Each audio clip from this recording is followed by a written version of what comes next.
Hello, welcome back to another read-through of Disney Adventures magazine. I was not expecting to do this one because, truthfully, I didn't know I still had this magazine. I found this the other day in just I had a bin full of old stuff.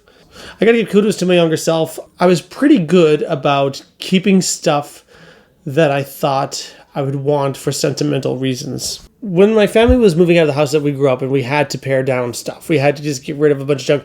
Because I think my family has a bit of a collector's mentality, as you can see by all the stuff that I collect on this channel. Not every Disney Adventures magazine was going to make the cut. I wanted to keep some, the ones that were in good condition. But the tons of them were missing their covers because we read them back to back all the time. But I wanted to keep some of them. And most of all, I wanted to keep this one, the very first issue of Disney Adventures magazine. I just felt that even though it was in rough shape, it was in better shape, oddly, than a lot of them because it still had its cover, still had most of its back cover. And I just felt like it was worth keeping because it was the first one and it had been with us for so long. And then I put it into a bin and just tucked it away so it wasn't with the others, just so it wouldn't get any worse. Then I forgot about it for years. But yeah, I stumbled across this and I'm like, wow. This thing's been with me since November 1990, which means since I was 4 years old. Do the math at home, kids. I think the timing is great because this came out in November, and now it's in November 12th. And what is it today? November the 15th. So not exactly to the day, but, close enough. And also, Rick Moranis is on the front cover, and Rick Moranis is going to be making a return to acting after a very long break, at least supposedly, for Spaceballs 2. We'll see if that actually comes to fruition, but the announcements have been made. I'm going to have to be extra delicate, because, I tried to, so many of the pages are just bent and everything, but, you know what? All the bends, all the creases are just part of this thing's journey with me through my childhood. It wears it, not unlike how I guess we wear our wrinkles as we get older.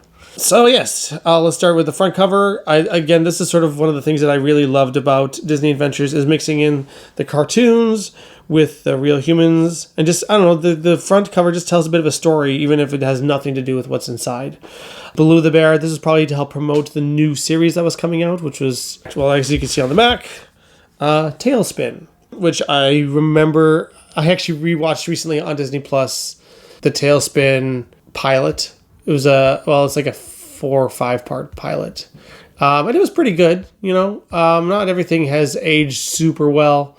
I do like the reimagining of the Jungle Book characters into sort of a more 30s-ish aviation setting.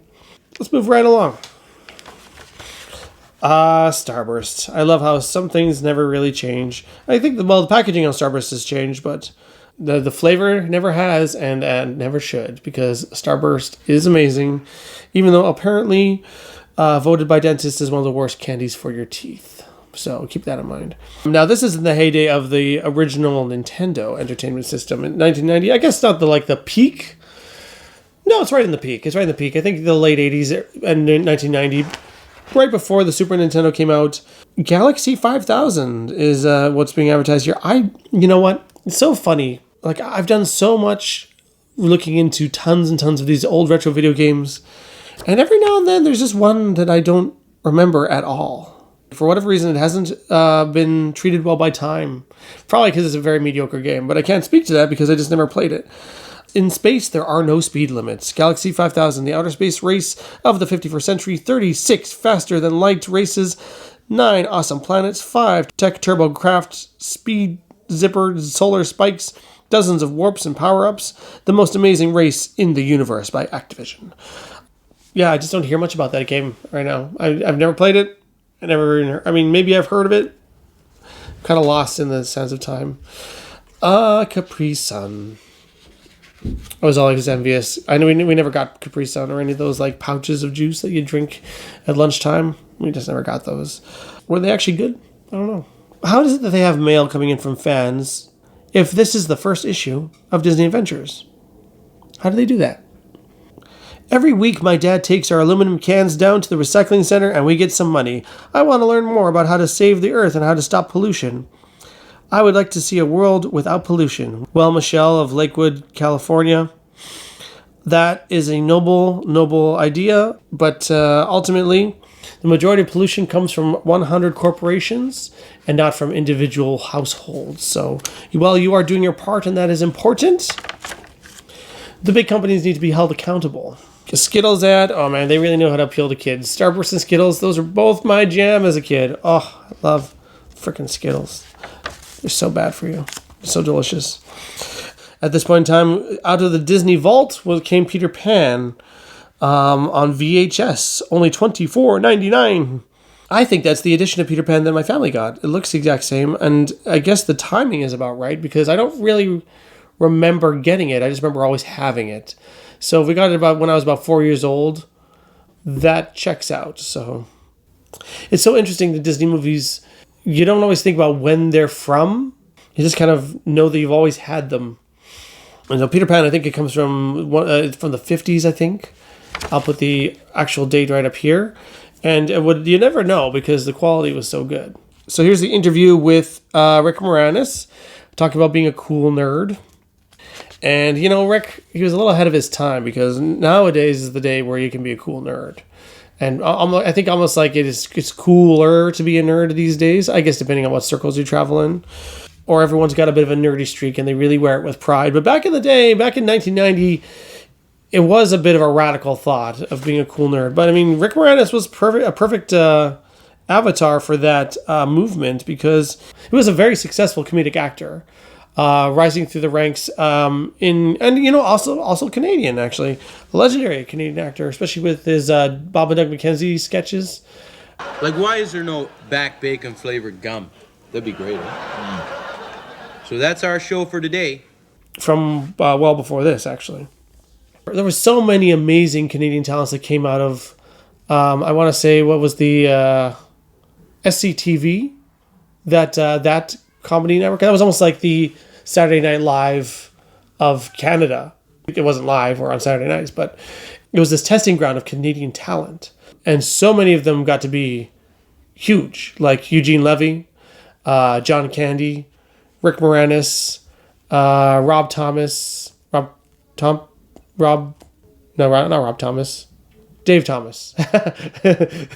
and more than that too. I those are just the ones that come to my off the top of my head. So back in the day, back in the 90s and 80s and 90s, Rick Moranis was like a staple actor in my childhood. And before I even had the concept of nerds and jocks and like what made people cool, Rick Moranis was, I think what I probably knew him best from back then was Honey, I Shrunk the Kids, which was one of the first VHS tapes I ever had. I kind of regret thrifting that, but it never occurred to me that I would be nostalgic over having a VHS tape. It was just sort of like, what am I going to play this on, right? I'm gonna obviously upgrade to DVD. What about Honey, I Shrunk the Kids? Was that a funny movie to film? Actually, a lot of movies that are funny on the set are not funny on the screen, and vice versa. So it's not funny to do. That's true. Comedy is a serious business, and it's a lot of work to put a movie together, and sometimes you just don't have the energy to kind of like make a set hilarious. Hopefully certain takes, crack people up. But also you do them over and over again, so it's not like things don't have the comedic punch when you're filming it. You just kind of hope that it has to come together in the edit. Similarly, I've seen footage of shows like Law and Order SVU, which is really, really heavy material, and the cast are just joking with each other all the time, and it's a really fun-looking set. I think they need to do that kind of stuff because the subject is so heavy and dark. Otherwise, going to work every day is just miserable and a slog, and it's just long hours. And if you can laugh on set, I think you should, as long as it doesn't disrupt what's actually going on and all the work that needs to be done, right? What do you like to eat mayonnaise most with? What interesting questions. I don't like to eat it with tuna fish anymore. I can hear the dolphin screaming with every bite. Well, nowadays it's pretty easy to get dolphin-safe tuna, although I've cut back on the tuna because the supply is running low.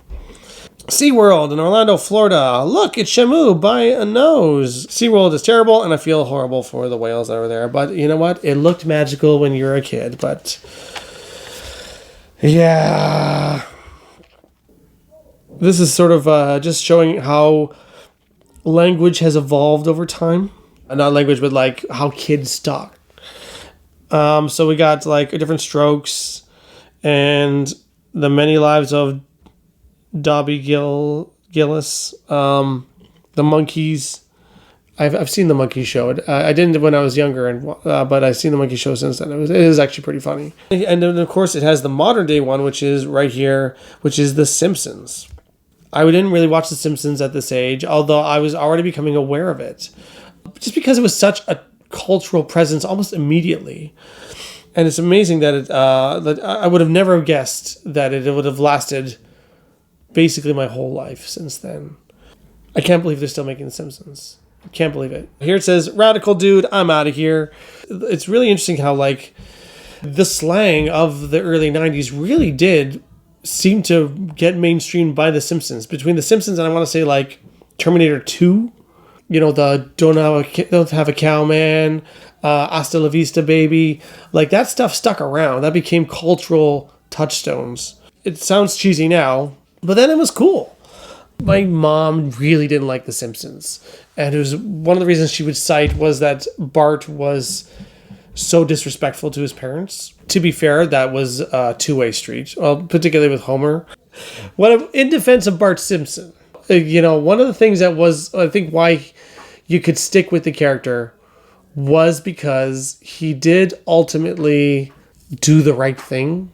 And he was disrespectful to Homer, but Homer was also like, would, you know, strangle him and stuff like that. So there were kids in Springfield that would like legitimately do a lot of bad things, and sometimes Bart would kind of fall under the wing. But I think it spoke to a real reality of kids trying to dance that line of like, I want to be cool, but also like I do have a moral compass that I would need to follow. And I think Bart Simpson really did ride that line of you know, trying to seem cool. But then ultimately, when it came down to it, he would try to do well by his family and friends. So, but at the same time, like The Simpsons, it was such a shock to have a cartoon that was so adult. Kids liked it, but it was definitely like made more for the adult audience, and it served that audience very well.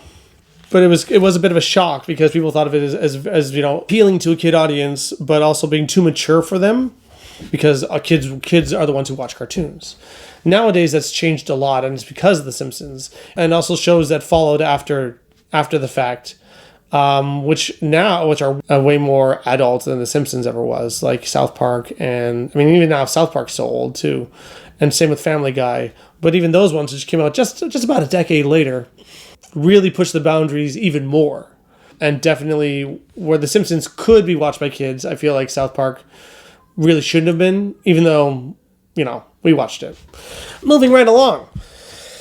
This is interesting. I never knew who this kid was when I was reading this originally and for the longest time even.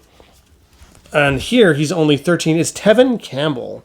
Now, I haven't really followed Tevin Campbell's career over the years. I've just kind of I know him best because I know he was in like I can't remember which ones, but he was in a few episodes of The Fresh Prince of Bel-Air, or at least one episode. But what I know him best as is that he sang the Powerline songs in a Goofy movie. So I don't feel like he was ever like a pop giant like I think they were hoping he'd become. But he had a respectable career in the 90s. I'm a little not sure about this piece of pop culture here, where it's talking about the rise of baseball caps. Do you remember when caps were those funny flat hats that only baseball players and guys who pumped up gas wore? Not anymore. Caps are the coolest, most poppin' head covers you can flop on your top. Take a look at Arsenio Hall, Janet Jackson. How about Tom Hanks, Eddie Murphy, Bart Simpson? Well, I mean, let's talk about real people. And Steven Spielberg. They all wear caps and can't seem to get enough. It's so interesting how like a lot of these guys are still decently known, like Johnny Depp and Tom Hanks, Tom Cruise. You know, some of these stars have had lasting power. Kirk and Candace Cameron. Well, less about that, the better. Was this really when baseball caps became like a thing?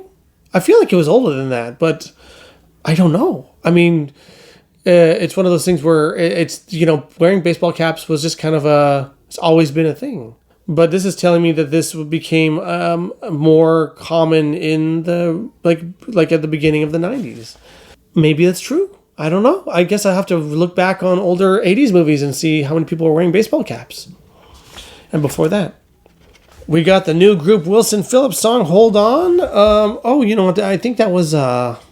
we talked about that in the Bing Fred Savage episode a few years ago. So I don't really need to comment more on that. I already kind of gave my 2 cents worth on that thing.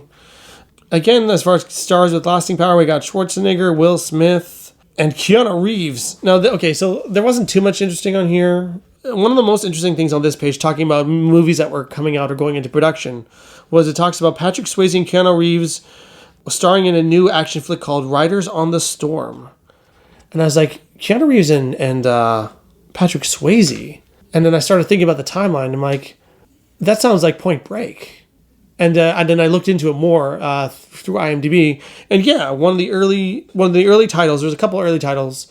One was just the name of the character, Johnny Utah. And then the next one was Riders on the Storm. So at this point in time, Point Break did not have its title, but it had its stars. And now Point Break is now thought of as a 90s action classic. So it's just interesting to get a glimpse of where things were at this point in time. I am an FBI agent! I know, man. Isn't it wild? Lots of Halloween stuff. We're already past Halloween. I don't need to dig into that too much. Here's an advertisement for Chip and Dale Rescue Rangers, the Capcom Nintendo game. This is one that my family had, and we played it to death. I have talked about it a little bit on the channel before in my favorite video games. I love this game, and one of the reasons is that you got co-op multiplayer. So my older brother and I, he was always Chip, I was always Dale, and we had 2 things. We'd either try to beat the game, or we'd just troll each other and throw each other off of places and kill each other. Because you could pick up objects and throw them, but you could also pick up each other. And there was nothing more fun than just trolling your brother and you climb power lines, and then once you got off screen, when you threw the person off, they'd be dead, and then they'd have to come up in a balloon. And oh man, it's just a fun game. It's a really, really well polished platformer. It really is, I think, one of the classics of the NES era. It's still talked about quite a bit today. A lot of people still acknowledge that it's a really great game. It's usually a little overshadowed by DuckTales being perceived as being better than it. I do personally prefer it over DuckTales, though they're both terrific games. And over at the Portland Retro Gaming Expo, I for the first time played Chip and Dale Rescue Rangers 2, which I didn't even know existed until my adult life. There's a lot of comics here, which, it's hard to kind of talk about the comics and stuff like that. It's just so wild seeing these pictures again. This is just unlocking so many memories. When all these shows and stuff these were fresh and new and exciting, and just a reflection of the kind of stuff I watched on TV. It's actually a pretty long comic, too. Hey, how's it going? Look who's here. Everyone, it's Charles. Hey, buddy. Oh, my big spishy spashy boy. Then I will just highlight this one comic thing because I just think it's interesting. There's a language to comic books. And I think it's one thing that I've kind of taken for granted for a long time. But this was my first exposure to this kind of thing. You see this? The way this car turns in here. It's one of the Fat Cat's goons. They get into a car and then they turn. It was at first very confusing for me. Because obviously there's 3 images there. It kind of looks like a ghost image. I didn't really understand because I didn't fully understand the language of comic books. And I even remember later in life, I was showing a friend a Spider-Man comic. She was trying to just see if she liked comics. And she was confused because there was this picture of Spider-Man jumping from thing to thing to thing. And so you saw sort of pale images of Spider-Man and then the full image of Spider-Man landing. And she was like, why are there so many Spider-Man in this panel? I'm like, oh no, and I had to explain. It was trying to simulate the motion and show the motion as it was going through. And I think that this is the first time that I saw comics trying to explain the motion of the thing, because it is a medium with limitations. See you later, Charles. And so I don't know if that's interesting to you for whatever reason, but it just woke something in me. It made me realize that, oh yeah, this is the origin of that particular visual language that comic books have. So just a little origin story right here for you, for what that's worth. There's a lot of stuff in here about little features on the Wild West, which is not really what we talk about on this channel, so we can just skip through that. A Tailspin comic. It's interesting because what's featured in this is really quite different from what would be featured in later issues. There's a lot more, like, kind of trying to make the magazine less about pop culture and more about sort of broader subjects. I appreciate the effort, but I think they started to phase those kind of things out because I just think the interest wasn't really there. And what's this one? Little Mermaid.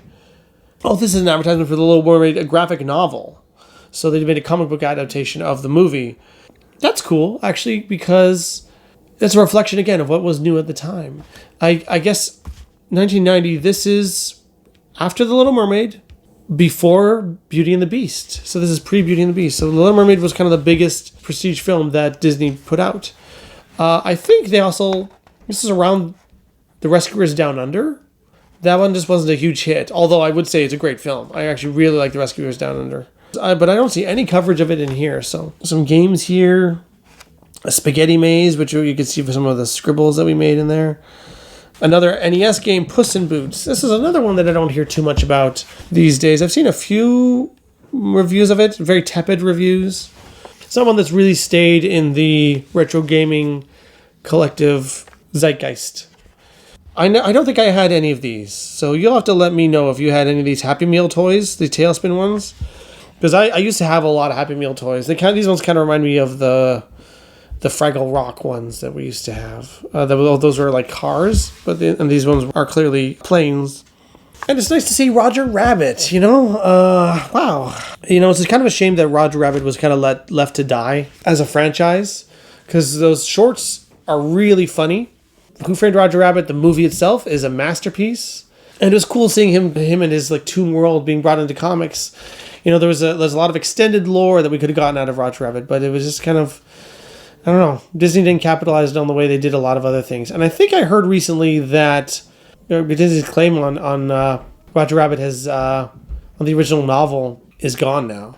So maybe there's going to be a remake or something from a different studio. Although I personally don't really want that because Who Framed Roger Rabbit is kind of perfect. And there's no reason to mess around with stuff that's already great out there, you know? So what's interesting is that even though I kept this around for a really long time, there's actually not tons and tons of content in here that I really read a lot. I think I read through maybe the Wild West stuff once. There's just a lot of stuff that didn't really appeal to me, especially as a 4-year-old. Maybe it's worth reading again now, but maybe not because it's really probably written for really young kids. Disney Adventures was still kind of finding its way at this point in time. Did you have this version of Disney Adventures magazine? Let me know in the comments down below. Be sure to subscribe and like this video. And of course, if you want more of this kind of stuff, let me know. Because I do like doing this, but it doesn't usually gain a lot of traction. But I would love to hear if you want more of this. You can have your voice heard even more and help continue the growth of this channel by following the link down below and going to our Patreon page, where you can go to different tiers and basically help me make this whole channel better.